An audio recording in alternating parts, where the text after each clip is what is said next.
কেন এত কান্নাকাটি করছো? যখন বলেছিলাম কন্ট্রোল করো কন্ট্রোল করো, না ও তো ছেলে, এবার বোঝো বাবু বাবু করতে। এখন তো বাবু আরেকটা বাবু আনছে, কি বলবো, ভাই হয়। আমাকেও বলছিল এসে, লাভ ম্যারেজ ফ্যামিলিতে কোনোদিনও কেউ করেছে আমাদের ফ্যামিলিতে লাভ ম্যারেজ? হ্যাঁ, সব থেকে বড় কথা ভাবো, আমি আমার শ্বশুর বাড়িতে কি মুখ দেখাবো? রাম রাম, যে আমার ভাই লাভ ম্যারেজ করছে, নিজের ভাই। বাবা, আমার দেওর যখন লাভ ম্যারেজের কথা উঠলো আমাদের ফ্যামিলিতে, কত কথা, সে তো হলোই না।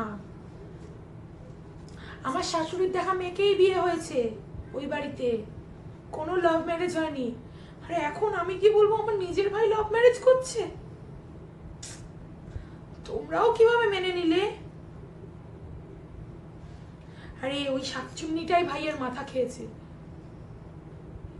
আমি বলতাম আমার ভাইটা একদম শান্তশিষ্ট, কিচ্ছু বোঝে না।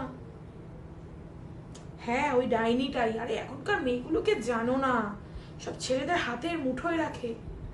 না হলে তুমি ভাবো এত সাহস কি করে হয়, তোমাকে বলে ওই মেয়েকেই বিয়ে করবো, নাহলে কাউকে বিয়ে করবো না, যে ছোটবেলা থেকে আজ অব্দি তোমার মুখে কথা বলেনি। জানি না বাবা, তোমাদের যা ভালো মনে হয় করো।